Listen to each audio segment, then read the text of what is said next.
Hi everyone, I'm Any New Province, and I want to start out today's video by thanking you. It really blows me away that you all stuck around despite me taking off the month of February to record an album of rock music. You can find a link to that project in the description down below, but I know you're not here to talk about music. You want to know if Spear Spewer is possibly Pauper playable. We already have lots of pingers in the Pauper format, but Spear Spewer brings us up to our 8th copy of a 1-drop pinger. Being able to play a bunch of 1-drop pingers may help us get enough value out of them that they're better than just running another lightning bolt. For that reason, I want to try Spear Spewer out in Pinger Tribal. Before I get into the deck tech, I just want to let you know that you can like the video and subscribe to the channel down below. I'd seriously appreciate it. It's a great way to let me know you've enjoyed everything, and it really encourages me to keep making great Pauper content. Alright, let's get into Pinger Tribal. First, we have our new Ravnica Allegiances common that we're trying out. It's Spear Spewer. It costs 1 red mana for an 0/2 defender, and you can tap it to deal 1 damage to each player. That means you take a damage as well. Because this is Pinger Tribal, we're running a bunch of other pingers as well, starting with Goblin Fireslinger, our other 1-drop pinger. It costs 1 red mana for a 1/1, and you can tap it to deal 1 damage to target player or planeswalker, although we'll never deal damage to a planeswalker with it. We're also running Wall of Forgotten Pharaohs, which costs 2 generic mana, is a defender, is an 0/4, and you can tap it to deal 1 damage to target player or planeswalker, but only if you control a desert or there is a desert card in your graveyard. Don't worry, we are running a couple deserts. We've also got 4 copies of Fireslinger, which is kind of unique because it can double as removal, just in case your opponent has some fairies or Battle Screech tokens.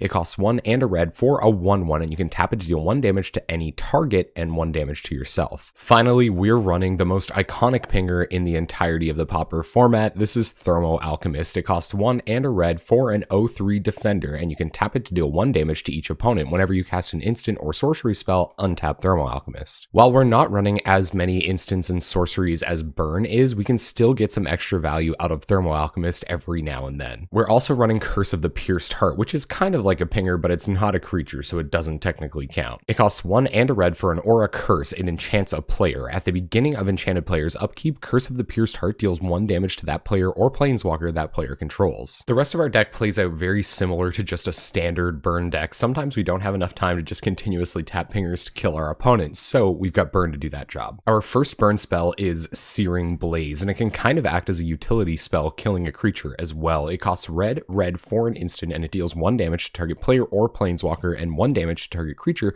that player or that planeswalker controls. But if you put a land onto the battlefield that turn, you trigger its landfall ability, and it deals 3 damage to that player and that creature instead. We're also running 3 Fire Blasts, only 3 copies because we're running a few less mountains than Burn does. Fire Blast costs 4 red for an instant, but you can sacrifice 2 mountains rather than paying its mana cost. It deals 4 damage to any target. Next, we have our 1 mana 3 damage burn spells, which are crucial in closing out the game quickly enough. First, we have Chain Lightning. It costs 1 red mana for a sorcery and deals 3 damage to any target. Then, that player or that permanent's controller may pay red. If the player does, they may copy this spell and may choose new targets for that copy. You have to play carefully and wait until your opponent's tapped out of red mana before you Chain Lightning them, but for our next spell, that downside doesn't apply. It's Lightning Bolt. It's one of the favorite and most iconic cards in all of Magic's history for a reason. It's nice and eloquent, just 1 red mana to deal 3 damage to any target at instant speed. Finally, our last non-land card is Needle Drop, and it's very important to help our deck run consistently. It costs 1 red mana for an instant and deals 1 damage to any target that was dealt damage this turn. You draw a card. Alright, let's have a look at this mana base. First, we have 4 copies of Desert of the Fervent to trigger our Wall of Pharaohs. It enters the battlefield tapped. It can add red mana if it's untapped, and you can cycle it out of your hand for 1 and a red. We're also running Sunscorched Desert, which is a little risky, but we had to up the desert count for our Wall of Forgotten Pharaohs. When it enters the battlefield, it deals 1 damage to target player or planeswalker. This helps our Needle Drop too. Finally, we have 10 basic mountains to make sure that we have an untapped red source on turn 1 to play our first 1-drop pinger. Alright, let's have a look at this sideboard. First, we have 4 copies of Gutshot for those decks like Elves, or if we have to knock a couple of fairies out of the sky and we don't have Fireslinger on board.